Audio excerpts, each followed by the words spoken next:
The Active Travel Cafe, we will start as usual with our crowdsourced news update. And I did hear that last week there was no news. So I hope you have news to share this week. So have a think about it. Is there anything that you'd like to share that's happened locally or something nationally that you'd like to talk about? Oh, I can see a hand up already. That's great. And following this, our speaker tonight is Alex Nurse from the University of Liverpool, and he's going to share the findings of his research into the influence of social media on locally elected leaders in the context of UK cycling policy. And I think this, I'm imagining that some of you have seen some of the either looked at his research or seen kind of media reports on it. And I think it will be really interesting to hear more about it and have a discussion about this. So, news to start with. David, you were really quick off the mark with your hand up. Do you want to come in first? Yeah, just very briefly, if any of you have followed the Birmingham cycling revolution, which has been going for 10 years, it must be one of the longest revolutions in cycling history, probably. We finally got an outline plan for a much wanted segregated cycle route along the Hagley Road. It's the sort of westerly direction out of Birmingham city centre and goes to Sandwell, Smethwick, and on to Hagley and into the countryside eventually. So I'd say we're really excited about this. I mean, the other roads are wearing out, but nevertheless, it's a step forward in Birmingham's revolution, and we're very pleased to see it. It's a very dangerous road. John Munro, who's been on this, does some very concerning videos of his commute along it regularly, and there's not an easy way around using it if you want to go from west of the city into the city. So I just thought people would like to know that. And I go back to Rebecca Zolnick's book, carry on working. It takes one hell of a long while to get anywhere. Yeah, thank you. Sometimes something does pop out the other end eventually. That's really great though to hear that, David. Thanks for sharing. Anybody else got any news that they would like to share? No, it's either no news is good news or no news is not good news, that nothing really much is happening. Right, well, in that case, we will move on to our speaker slot. Alex, do you want to share your slides and we'll get started?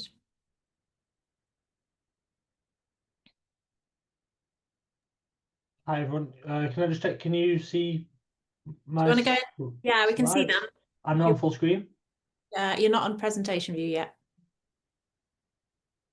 Yeah, you are now. Cool. Thank you. Perfect. Hi, everyone. Thanks for having me. Particularly thanks to Sally for inviting me to come and talk to you today. So yeah, I'm Alex Nurse. I'm a reader in urban planning at the University of Liverpool.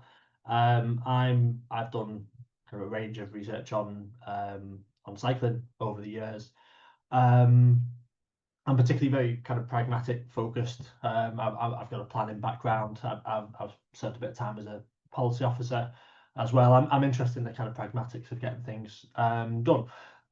It's also worth pointing out that I am a cyclist as well. That's my beloved Franken bike, which I ride back into to work every day. So I'm kind of in the mix of it as well.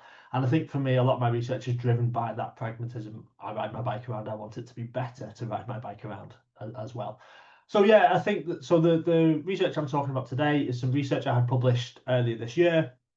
So does social media influence elected local leaders? That's the kind of top level question. And yeah, hopefully for the next 10 minutes or so, talk through the research and what it's about. So yeah, background to the study. A lot of that comes from, firstly, some of my experiences with various local authority officers, local authority councillors over the years, over the course of my career, going back 20 years or so now. Some of the things they've kind of told me, some of the anecdotes that they've kind of said that kind of inform that. I'm always conscious that the plural of anecdote isn't data. So, like sort of taking that and sort of exploring whether some of those things are true or not. But also, I think I'd be particularly sort of, I'm going to say fascinated, but I'm fascinated by bikelash as well. I think we're all here because we kind of normatively think bikes are good. I certainly do. I think they're brilliant. I think they're fantastic. But not everybody clearly shares that view. And particularly since COVID, particularly since the pop-up bike lanes and low traffic neighborhoods and all that kind of stuff, I'm genuinely become fascinated by how that protest movement has kind of worked in some cases, how it's shaped, what underpins it, and kind of what's happened in the online space as well. You know, for example, during 2022, I was asked to write an article for The Conversation about low traffic neighborhoods in Oxford. And the culmination was that I had university security for a fortnight, and someone wrote to my boss asking them to sack me, right? So what happens in that sort of place? The research has come as well, you know, thinking about the digital turn. You know, we're all very online people now. Twitter at the time, Facebook, now Blue Sky, LinkedIn have made people very, very accessible. It's very easy to access people. So I'm interested in that, and I think interested in, you know, the idea of like slacktivism as well. Does that make us lazy as well? Is it the potential for us to be lazy? One thing that's framed my research as well about that idea we're all instantly available is this idea of agonism, right? This idea of agonistic respect. And it's the idea of, fundamentally in most democracies, that we're tolerant. We can agree respectfully, right? We can talk about things openly. We don't always have to agree, but we can still have open and frank conversations. It's the foundation of you know, pretty much every modern democracy. So how does that work in the online space as well? So my core research questions were effectively, how does online activity affect the attitudes of local authority policymakers when delivering cycling? I was interested in that. Online, Twitter, at the time it was Twitter and Facebook. Twitter wasn't X then, it wasn't owned by Elon Musk then when I started doing this. But how did that affect local authority policymakers? If it did, how as well, right? I'm interested in, does any of the tweets, any of the Facebook posts, does it matter? Does it move the needle at all? And if it does, what I was interested in, I think, is how as cyclists, as people who are cycling campaigners, people who want cycling to be better, want to influence our local spaces, how can you morph the discourse, right? How can you actually move the needle? What do you need to do to convince your local elected members to deliver better infra?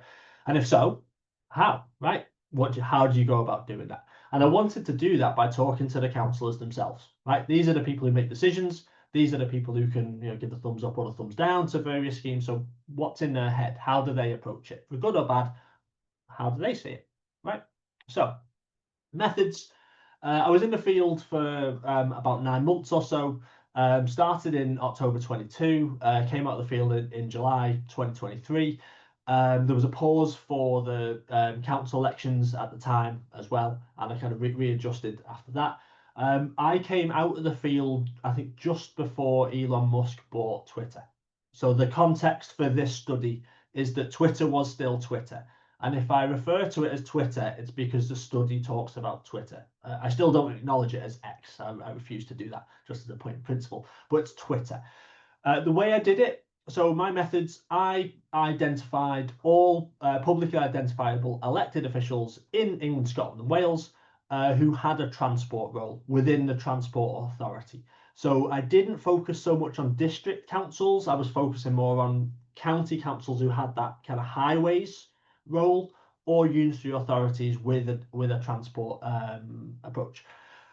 That gave me a sample frame of 145 councillors, each with a kind of relevant transport role. I approached every single one of them directly through email. The result was I had 48 responses from 37 local authorities around the country. That's it was a 25% response rate, effectively. A mix of England, Scotland, Wales. Obviously, England was the kind of largest response rate, but the worst responses from Scotland and Wales as well. But it's about 25% of authorities. It was a mix. So some inner city London, some core cities, some rural cities, or some rural authorities. It was a kind of geographical mix, and politically it was a mix as well. You can see the kind of response rates. I think one thing I would say at the start, it was Labour councillors were most likely to respond. They were the most numerous of councillors as well. I think it's telling that the next biggest was Green councillors as well. So when I talk about the reflections at the end and the kind of feedback I got, one thing I would reflect, a large number of Green councillors did respond. A lot of the respondents were actually friendly to cyclists as well, I would say, or would appear politically friendly. For example, very, very few Conservative councillors responded, and they were, proportionally very similar to Labour in terms of the actual sample frame, but they didn't respond. I think in terms of who the councillors are, I think some of it is we're hearing from our friends, right? These are what some of our friends are telling us. There were some responses from officers as well. I encouraged the councillors to share it with their teams. There's also some cycling commissioners in there as well. The various city regional cycling commissioners were feeding in, because again, they're public. They've got public profiles as well. So what did I find? Some high level stuff. One thing that Psychology 101, if you're nice to people, it affects them in a good way. If you're not nice to people, it affects them in a negative way. Broadly speaking, positive responses got more positive support. People found that it aided it. Negative responses got more negative support, right? Negative responses were probably slightly more likely to move it than positive responses, if that makes sense. But effectively, the way you interacted did have some movement on support.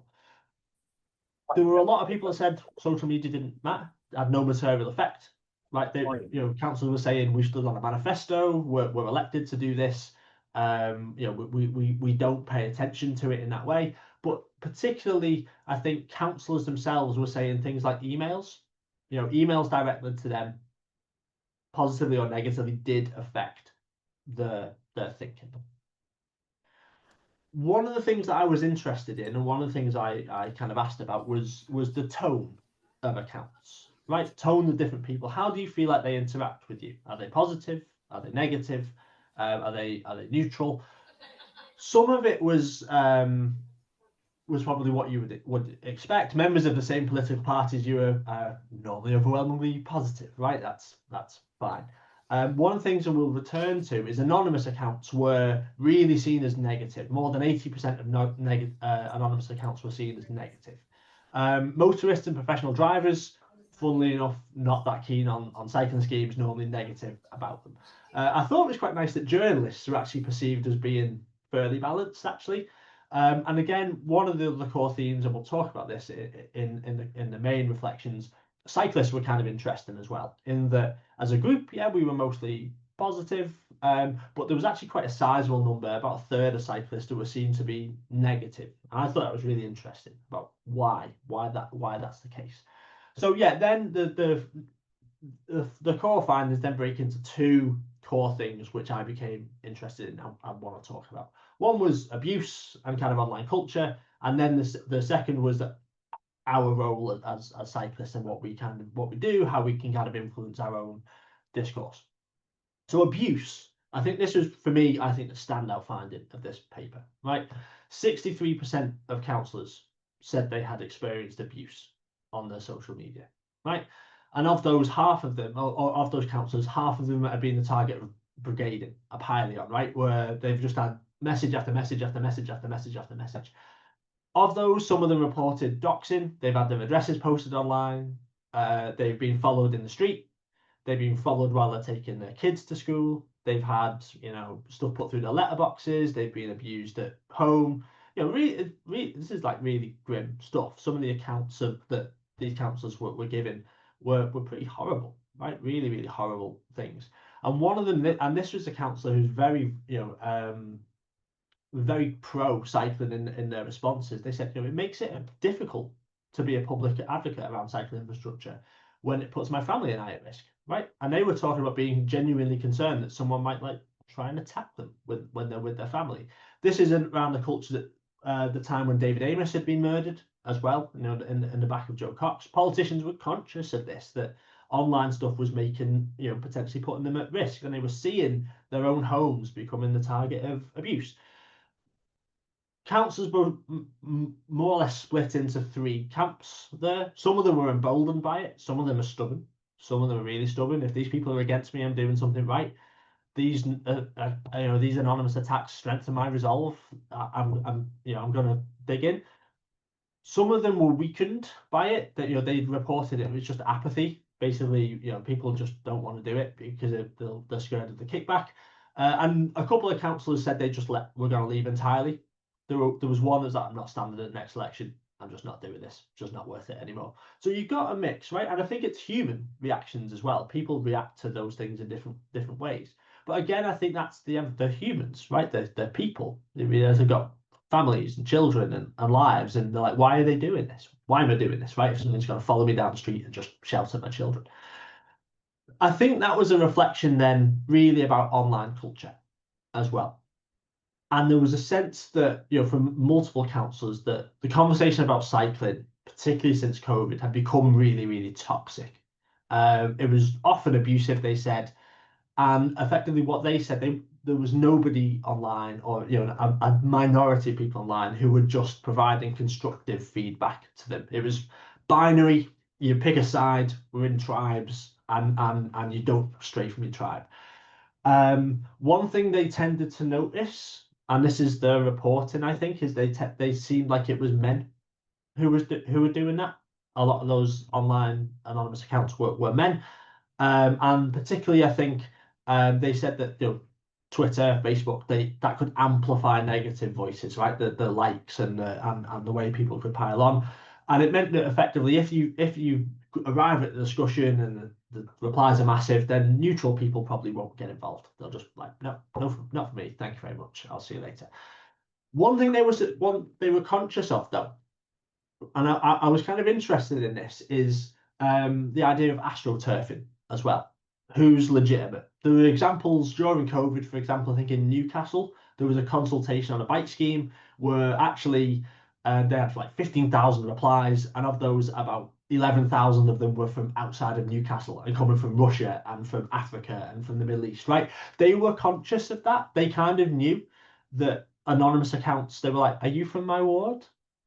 Are you actually from Liverpool or from Oxford or London or wherever, right? And quite often they were aware of that libertarian fringe, the protest movements around LTNs, around 15-minute cities.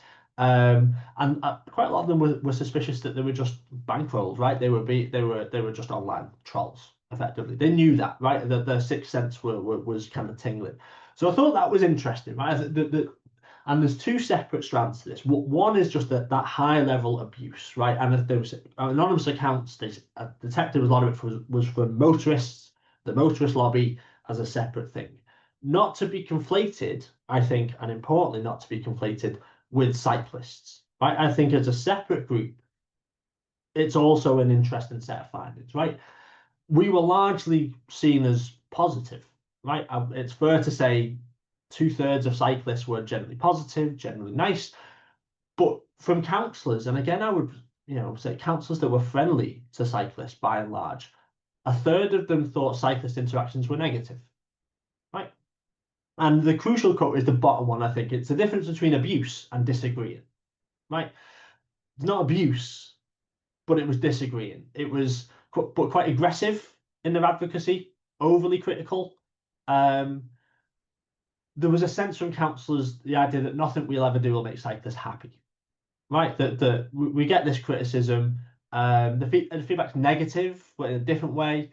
And a lot of the councillors were frustrated because they saw how the sausage was made. They saw the hard work that it took to get cycle lanes through the technical side of it, through highways engineering, the final product, and then they got negative feedback. One of the anecdotes, and again, the plural anecdote isn't data. The little meme is someone told me during COVID in Liverpool City Council, the mayor came down and was like, the pop-up lanes, how are they going? Oh, everybody hates them. All right, but the cyclists, they like them, right? No, they hate them too. And he was like, why are we doing this? Right. And I think that it's kind of light-hearted, but that was what they were reporting, is that if even the cyclists hate them too, if even the cyclists are giving negative feedback, one of the kind of reflections I thought was quite nice is that I've been reflecting on is cyclists. This is a policy that's designed for cyclists as the in-group, but the in-group don't like the policy that's being designed for them as well. It's a really kind of interesting dynamic. But particularly, I think it's interesting from councillors who you would see as very pro cycling advocates, very, very pro, that the online discourse kind of made it harder for them to kind of advocate for more, right? Because the feedback they were getting was negative. So one thing I asked for, and I was genuinely interested in counsellors, is what do you listen to, right? What actually changes your mind? And most of them said, yeah, most of them would listen a little bit to one of Facebook or Twitter. That was like always third, right? But almost all of them, something like 95% of them, said emails and surgeries are the way that changes their mind, right? I know a counsellor who told me that particularly surgeries, if you can find them and you can bother them, they know that you live in their constituency. They know that you will not leave them alone until it's done, and they will do it because they want you to leave them alone, in essence. But again, it's that going to see them in person. In the reflections, it's, you know, I know that that's not easy. We were talking about it before the session started about how since COVID, a lot of councils have kind of dissipated into the ether. But engaging with direct democracy, engaging with emails, engaging with them in person, humanizing yourself, making, you know, saying you're a resident, that kind of stuff is what mattered. They said consultations mattered as well. You know, actually engaging with the consultation process, engaging with you know, the consultations as they come through, feeding back, sending them emails as well, saying I like this, I want this, change it, but in that constructive way. I think it's that constructive word that they felt was missing. But yeah, I think they were very clear. I think that you're really kind of abundantly clear that that was to them what engaged. So in terms of reflections, and these are the last kind of couple of thoughts for me, I think, you may or may not have seen it. The Guardian picked this up after it got published. A few others picked it up as well. I became, you know, the fun victim of an online pile-on as well, as people agreed with me or disagreed with me. And I think again, it's that thing of like probably unscientifically 66% of people were nice and 33% of people were very cross with me. But I think reflecting on it, I think some of the comments were fair. I think, you know, the idea of like, should we be grateful for bad info? No, I think it is fair. It's not saying that we should be grateful to our councils for anything they give us. That's not fair. But I think it's that reflection on how do friendly counsellors interact with this stuff. How can we help them as well? I think. Is it deflection? Some people were asking, is this just my bad counsellor saying it's the cyclist's fault that we've not done anything? And I think some of it may be, right? Some of it might be that. But again, I would say that in the responses, some of the counsellors are actually, if I can't tell you who they are because of ethics, but they're actually some of the friendliest counsellors in the country to some of this stuff. They're the most receptive to it, right? My counsellor's rubbish argument as well. Yeah, I think that's fine. And I would suspect that your rubbish counsellor didn't respond to my survey as well. That's probably my other core thing. But I think my other reflections, and as of this is now sort of 6 months out in the wild or so, is, you know, what are our friends saying to us as well? I think that's the core thing. What are our friends actually saying to us in terms of how can we help them, right? How can we actually help them to do a better job? Because I think we're all here because we want cycling to be better, and we want better infra, and we want a better, you know, safer streets and so on. So how can we do that, right? And the other thing I think is interesting, and obviously it's reflecting on a post-Twitter world. I think a lot of us, I did, abandoned Twitter when it became, you know, sort of den of racists and so on and so on. Blue Sky has become part of it. If you look at altmetric, so like this paper, there's a thing which monitors how it gets tracked. It's only ever been mentioned on Twitter twice, right? It got mentioned on Blue Sky about 150 odd times or something like that. The Twitter collapse, you can see the Twitter collapse in altmetric, but the Blue Sky rise only takes up a portion of that. And I think one thing I would reflect on, I think a lot of councillors, and I look at Liverpool particularly, just because I know it and I live it. A lot of councillors saw Twitter and that as an excuse to just get off social media as well, and a lot of them aren't there anymore. They've just gone. They've not moved.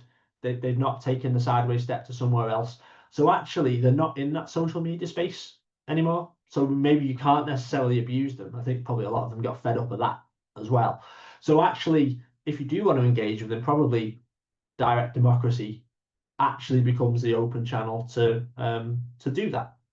So yeah, that's the research. Hopefully that's been helpful and interesting. And yeah, more than happy to talk about it. I'll stop sharing my slides now, and then yeah, that's me. Thank you. Thank you very much, Alex. Yeah, that was really great. Yeah, I kind of followed. It was interesting to watch the sort of following the social media, kind of the cyclists responding to that on your article on social media. And I think, yeah, I think, well, please, people, if you have questions, put your hands up or put them in the Q&A. But I just wanted to start by asking about whether you'd also asked about not just social media and cyclists or whoever else kind of attacking councillors personally directly or complaining about infrastructure directly, but whether the kind of debates that go on between the kind of for and against and that kind of how those are conducted, whether that also had an impact, or was that not something that you looked at? I'm thinking, you know, people who are defending it and people who are criticizing it, those sort of, you know, quite polarized debates.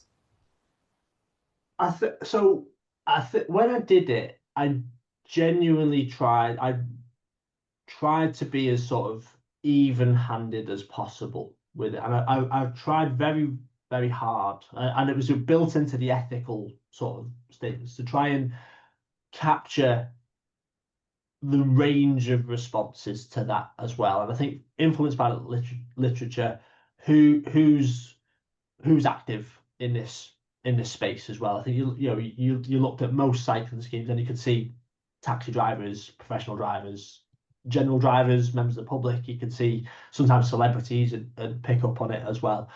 I don't think I necessarily focus too much on the policy interactions of them. Partly it was survey driven, so I was conscious of councillors and they might give you 5 or 10 minutes of their time. A lot of the core findings, there was a section which was effectively, have you got any other thoughts?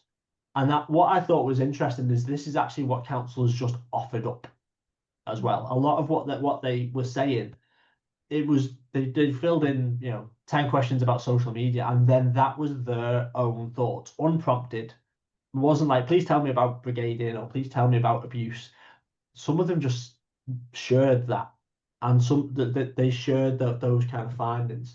So I think they were, they're complicated people as well. They're nuanced, right? And I think they're aware of the nuance. They're aware that it's not just serving cyclists, it's not just serving motorists. They're aware that they've got to serve a broad community. I think a lot of them did talk about just their manifestos as well. They were elected to do stuff, and that's what they were there to do. But yeah, I don't think I'm particularly focused on sort of the nuances of policy making, partly because I just wanted to see the responses. But that's what they offered up. Yeah, no, I don't quite mean that. I mean, so, say you've got, I mean, the kind of quite combative fights about things between people who might support, I don't know, say it's a bike lane that some people do support and that some people don't support, but that can also get quite aggressive. So you can have people who it might be cyclists or cycling bodies who support a bike lane or whatever it is, and then there are other people who don't like it, but then they'll go at it quite aggressively.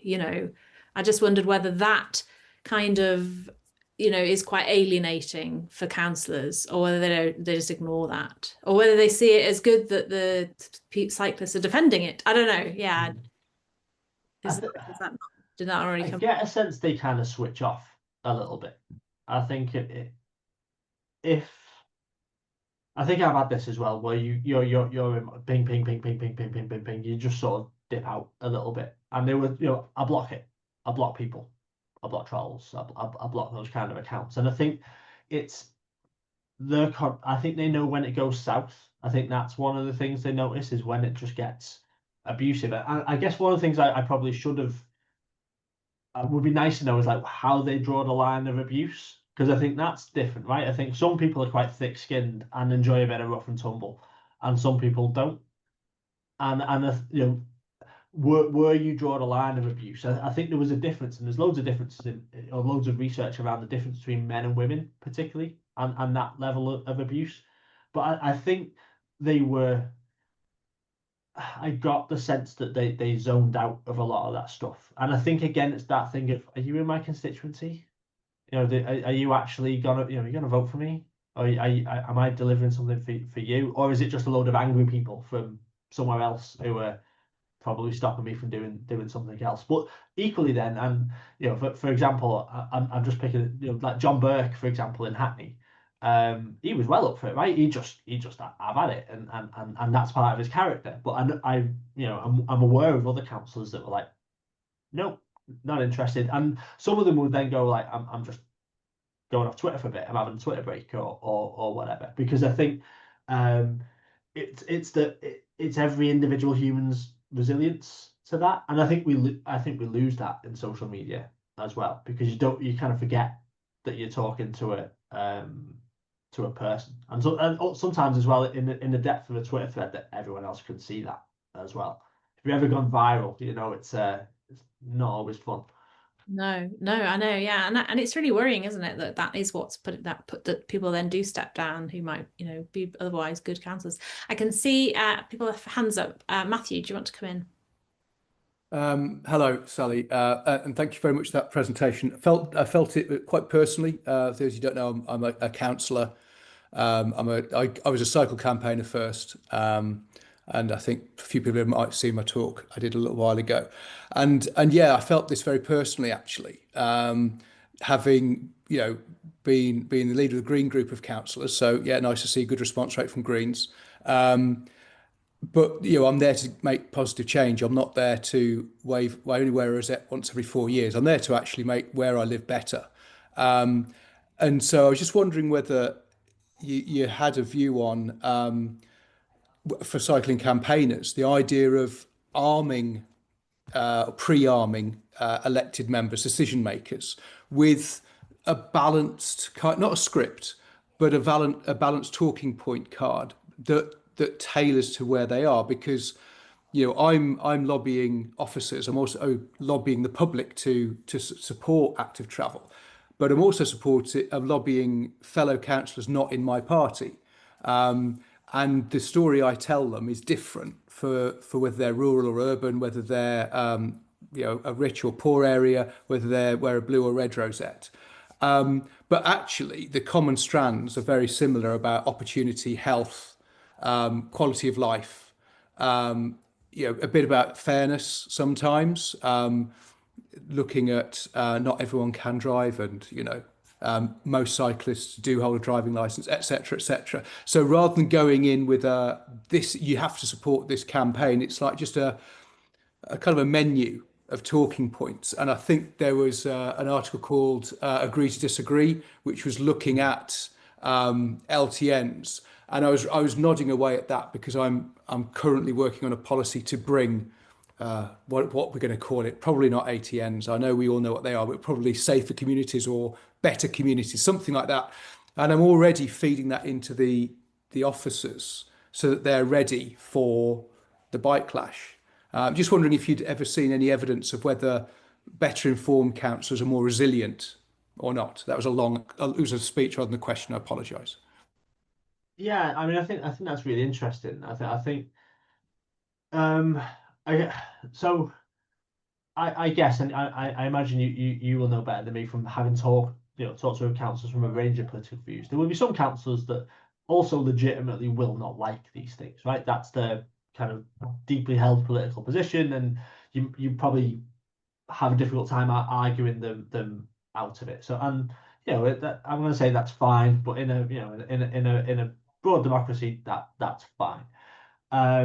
I suspect that there's a lot of councillors that are amenable to this kind of stuff. And the story I always reflect on, someone told me a little while ago, I always tell this to my students, is the way that Chris Boardman convinced Andy Burnham to do the beelines, right? And he took the bike life survey for Manchester, and it was like 71% of people in Manchester in a statistically representative sample want segregated bike lanes, even if that means less space for cars. And they made this argument to him as a politician of like, look, this is like, people want this. And you might get some grief from that 30% of people. Right? It might come from this and it might look like that. But actually, a significantly more or significantly larger group of people are in favor of this, and that's a good thing, right? That actually more people are with you.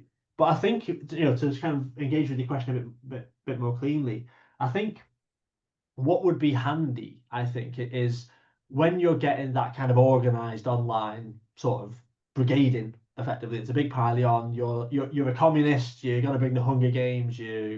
I've been called a stooge of the IMF before. They've never given me any money. If they want to, then they're welcome. But you're going to get grief, and it's going to look like this. And don't worry about it. In essence, don't engage with it, or if you want to, these are your response lines to this. It's not that. But I think, and I suspect as a counsellor, you will have seen it on the doorstep. How does that filter out into people in the street? I've heard of 15-minute cities, aren't they communism? And it's like, well, no, they're not, right? It's this is what it looks like. And again, I think I'm interested in the agonistic side of things, the kind of the human side, when you're having a human conversation with someone. Well, let's take the heat out of it and let's talk about what it is. And I suspect, and it's easy for me as an academic to say, right, we should all get along better, right? But I think some of it is that sort of, you might get grief in these areas, but how do you respond? And recognizing as well that everyone's not a rational economic actor. It's not just about, it'll be better for the shops, or it'll be better for air quality, or whatever. Some people are irrational and they have irrational fears. But how do you talk? What's your response on the doorstep to someone that's got an irrational fear? Can you solve that? And in a lot of cases, it would be, they'll be better. They'll be better for your kids. They'll be quiet street. It'll be safer. Rachel Aldred and Anna Goodman have done a load of stuff of evidence now of low traffic neighborhoods and so on. It's like, it's good. It doesn't affect ambulances. It doesn't affect boundary roads. It doesn't affect air quality. It's safer. It's better. There's a lot of crime. But I think, again, people aren't rational. You can present them as papers, so what? But I think how as a kind of trusted counsellor, trusted member of the community, how do you filter that stuff out of that? The other thing I'd say is the IPPR report from earlier in the year is interesting about doing this stuff earlier in a cycle, so you've actually got the time to own it as well, so that by the time election comes around, it's like, it is good, isn't it?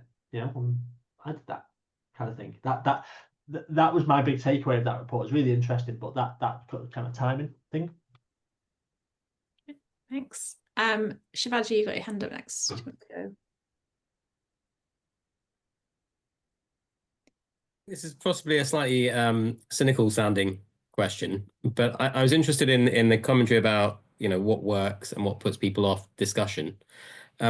There will be at least some campaigners, I'd imagine, and people present in this, perhaps even some councillors, who feel that sometimes you've got people who just aren't going to listen anyway.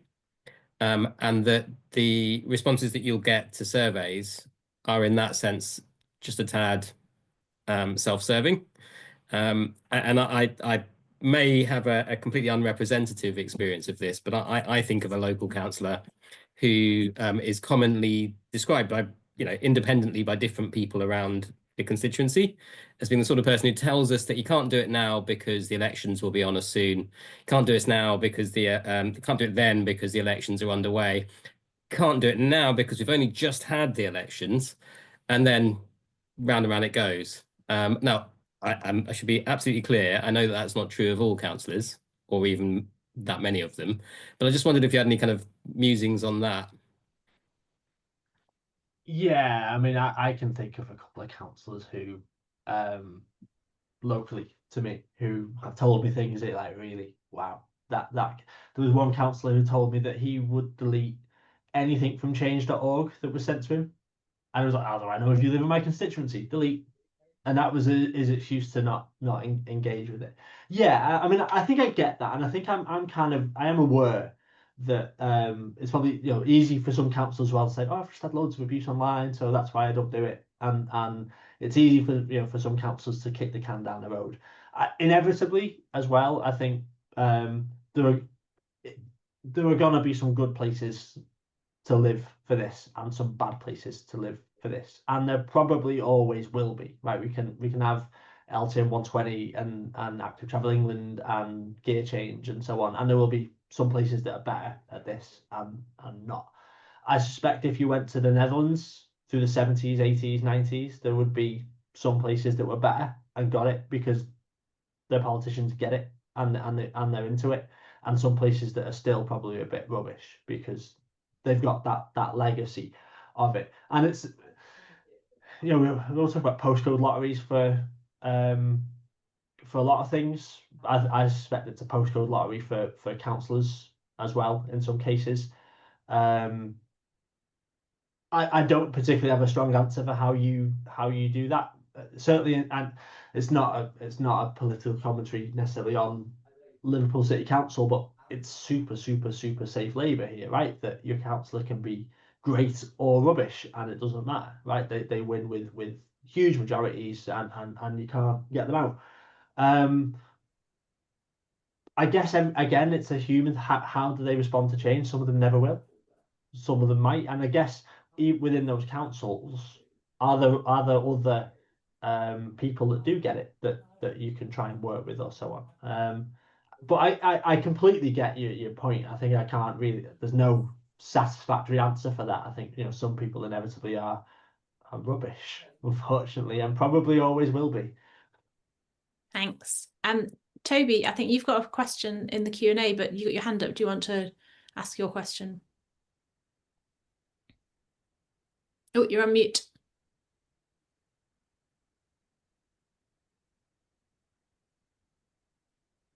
Toby, you're on mute. Can you hear? Sorry, hi there. Sorry about that. Apologies. Yes, yeah, it is the question in chat that I wanted to ask. I should say, and apologies for taking a while to get here.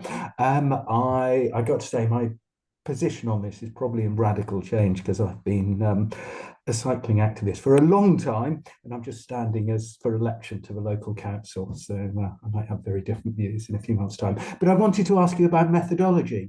Thank you very much for the study and for coming to talk to us about it. And it's just, to get an idea about the level of confidence you have in your results based on your methodology. I mean, thoughts was wondered if you could talk to us about that. Was the methodology following specific comparable studies, or was it more that it was sort of following general principles of how to put studies of this type together?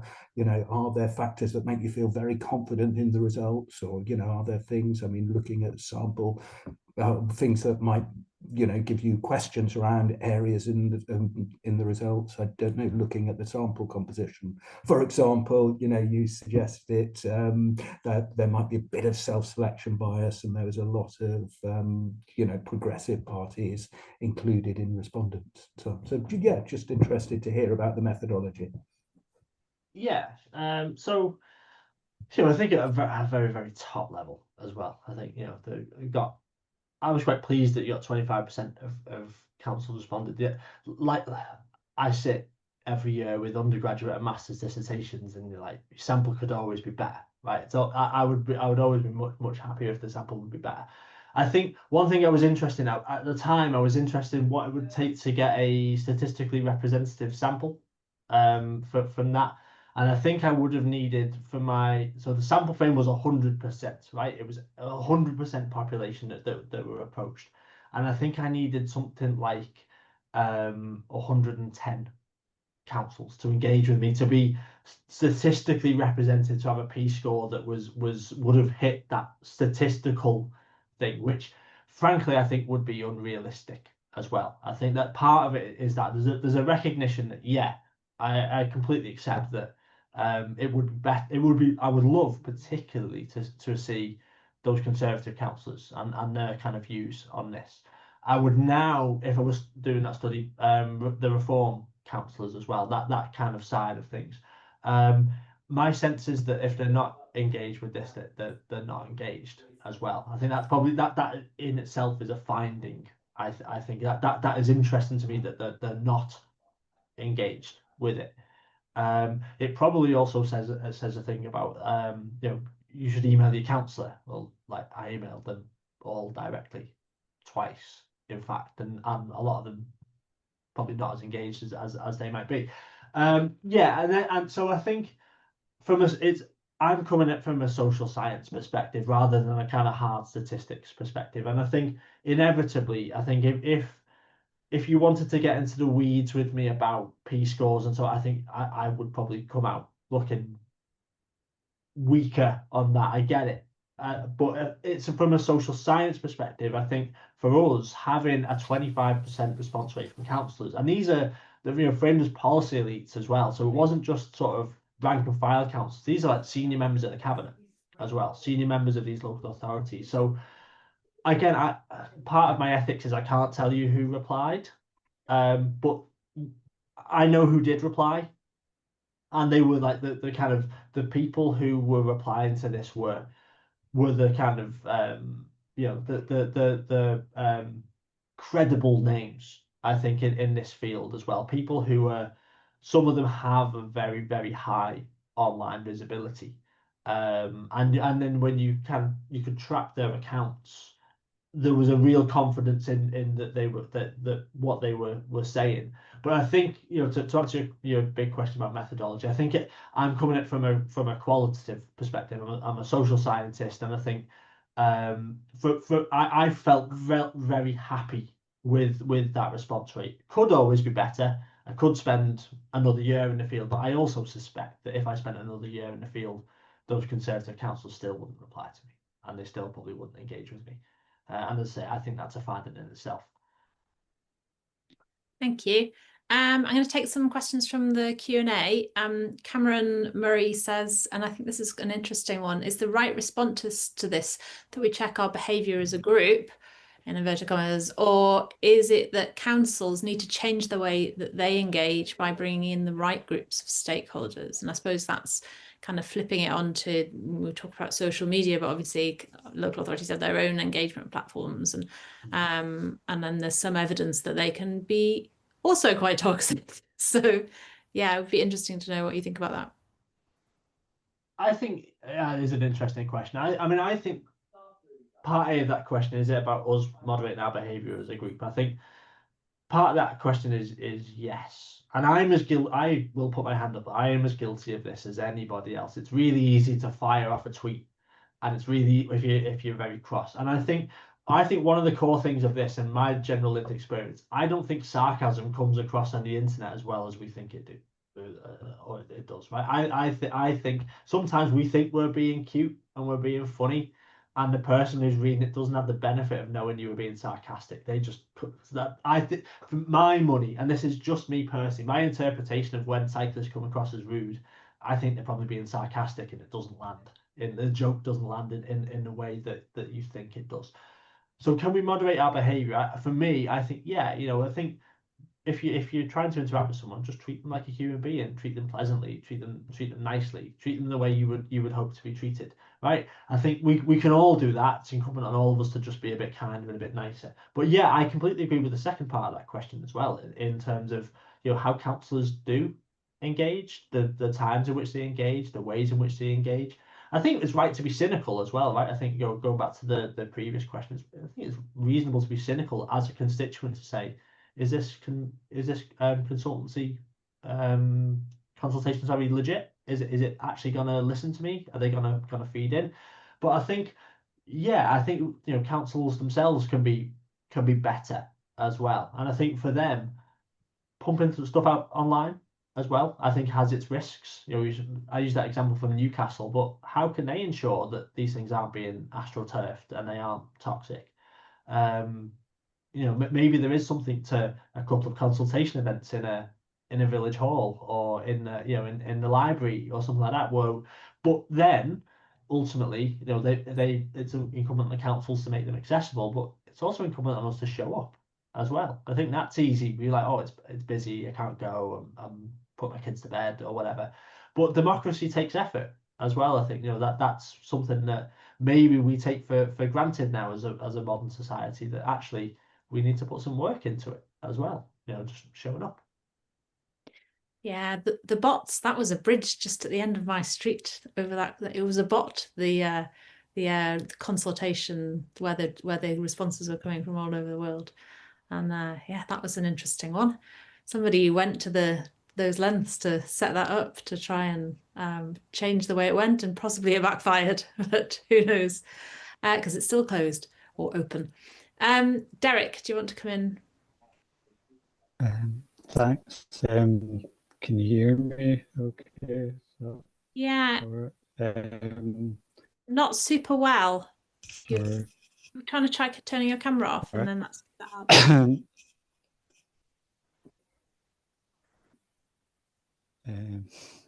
I don't know, hopefully that's better. Sorry. Yeah, that's much better. Right, cool. Sorry. I'm in Glasgow. Tenement broadband. It's not very good. It's one of the things. I'm in Go Bike. One of the things we did as councillors a while ago that I'm trying to kind of get restarted is we did councillor tours. I was just to ask if anyone else had other places had done those and what the results they got. I think they worked sort of reasonably well for us for a while, and we had kind of more people that could do them and stuff. We're kind of building back up post pandemic from having being a bit of a low ebb, but coming back from that.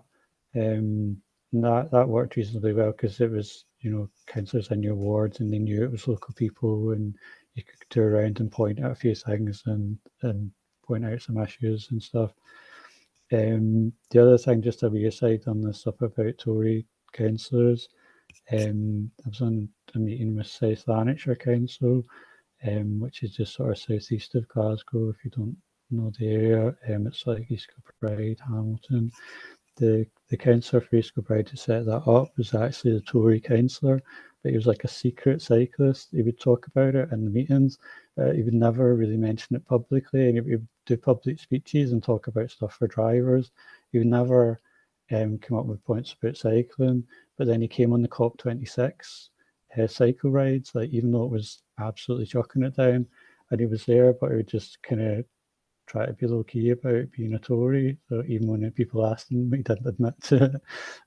And he's now switched to Reform. So I say it's maybe that's not unheard of in that side, but as you can all guess, it's pretty rare. But just maybe a rare example in Central Scotland there.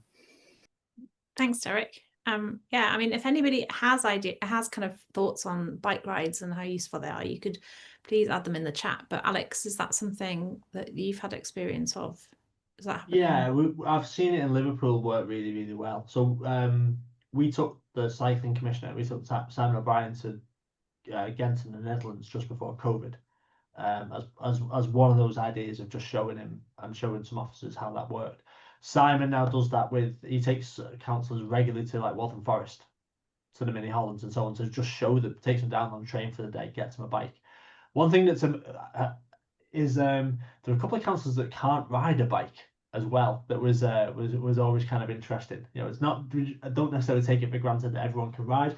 One thing I've seen as well, it's not councillors, but in Liverpool, the active travel group do it with officers, and they've got a good relationship with the officers. And every time there's a consultation on a scheme, they'll just go down with the officers and just sit there and ride bikes around and sort of point at stuff and go, what about that? And it works. They've got officers who are fairly receptive to it. It's good. I think the other thing that picking up on Derek's last point as well, with the Conservatives, there's almost a slight elephant in the room that a lot of the big shifts we've had in the last 5 years came because of Boris Johnson as well. Like Active Travel England, gear change, the man rode his bike around London, and whether it was because he rode his bike around London or not, but a lot of changes came because of a Conservative politician, and the tensions, you could see the tensions between pop-up bike lanes and that kind of stuff coming out of Central Conservative Command as a government, and then the MPs who didn't like that. Right, I'm sort of fascinated by it. I've got no research on it. It's just I find it really interesting that how it doesn't follow, right? It doesn't follow that just because you're Labour or Conservative or Lib Dems or Green that you all necessarily feel the same way. Again, you know, it's people are people and they can think different things. Yeah, it's definitely something that seems to cut across the parties divide, doesn't it? But Ben, I can see you've got your hand up and you've got a question in the chat. Do you want to ask your question and then I'll pick up the final few that are still in the Q&A? Are you there, Ben? Yeah, so no, yeah. There's a couple of things Oh, can't hear you. there. Derek was saying about, I think going on a tour. Why is that? Can you hear me now? I'm on. Yeah, you were cutting out. You might, I don't know if you've got your camera on or I'll off. turn the camera off. Hold on. Yeah. Might be better off, yeah. Yes. Is that a bit better? Yeah. So yeah, I'm in Crewe. It's a bit nearer, but it's still bad.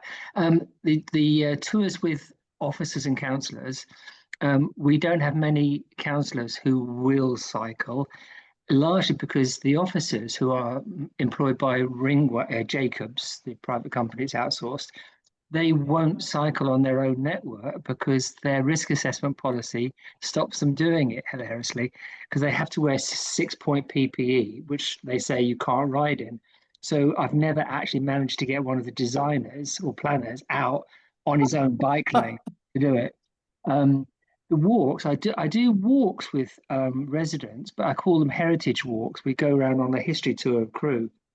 And that's always oversubscribed. And while we're on that walk, we always mention the cycling stuff. My question in the text in the box was, I got nominated as being the cycle champion, but the previous ones have always been not elected again because of the bike clash and the car lobby. Cheshire is a very car driven authority. So how do I be an advocate and still retain my seat so I can continue the battle in the long term? That's a good question. I think if I could answer that question properly, I'd go and sell my services to the Labour Party for 2029.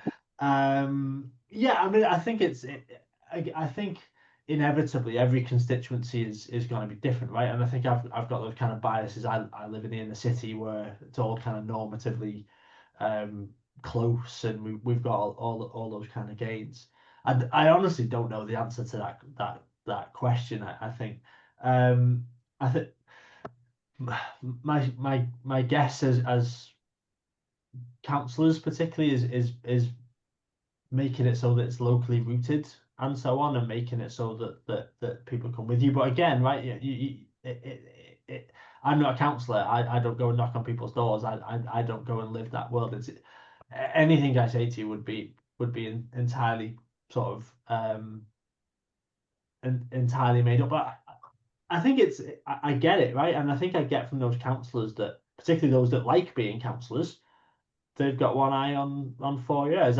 My sense is some of them who were either standing down or have since stood down were also just happy to be a disruptor, get something done, and then just like, you know what, I'm out, bye, see you later as well. And they'll go off and do something else. So again, it's a human thing, and I think, you know, people have got different motivations, and you know, I know there's a few of you city councillors in here have probably got, yeah, you want to make your area better, but got different motivations of how you want to do that, why you want to do that, how long you're in it for. Are you happy to just ruffle some feathers and see what happens? Yeah, but as if I could bottle the actual answer to that question, I would make a mint off the various political parties, because I think they would all want to know the answer to that. Thank you. I'm going to take a couple of questions together from the Q&A. Tim Morton says, do we know how much of the abuse is people and how much is bots? And Will Forrest says, is it better to ignore or engage with difficult posters and trolls? And I guess that kind of then comes back to that.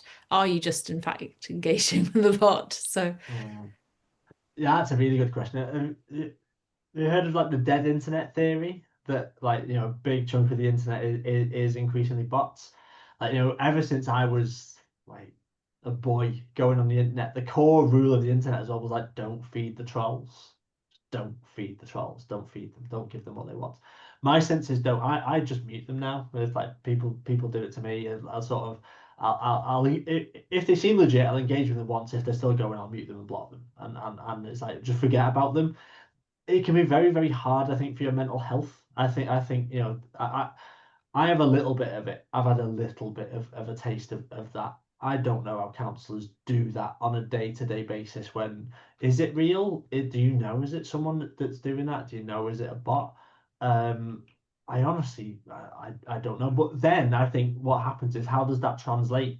One of the bits in the research is, I think we kind of talk about is, how do, in astroturfing, how does that suck real people along with it?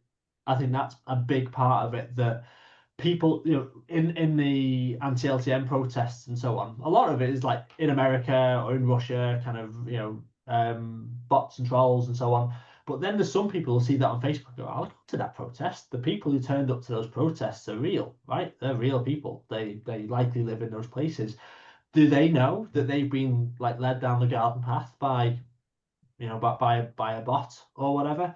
And I think part of it is genuinely our sort of digital literacy around some of those things as well. You know, the early parts of the internet, like don't feed the trolls, don't give your information out, don't give the house away. And increasingly, I think with Facebook and Twitter and so on, it made us more connected. But I think a lot of those guardrails that people had went down. Even stuff like posting your face and stuff on the internet. And I reckon if you looked at my blue sky, you could probably triangulate my house to within probably 150 meters or so, just because I've posted a picture of me in the Tesco and then a picture of me like near my kid's school and whatever, right?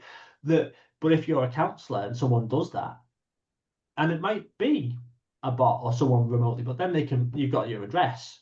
I saw on BBC News earlier today that there's a load of politicians where they've had their phone numbers posted online, right? Because the AI has just scraped the internet.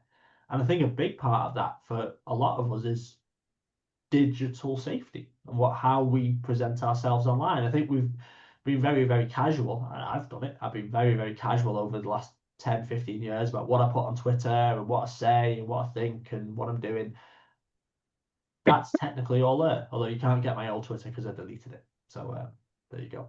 Delete your Twitter. That's probably my advice. Yeah, thank you. And then we just got one final question, I think. Just checking in here. Yeah. Oh, where has it gone? Sorry.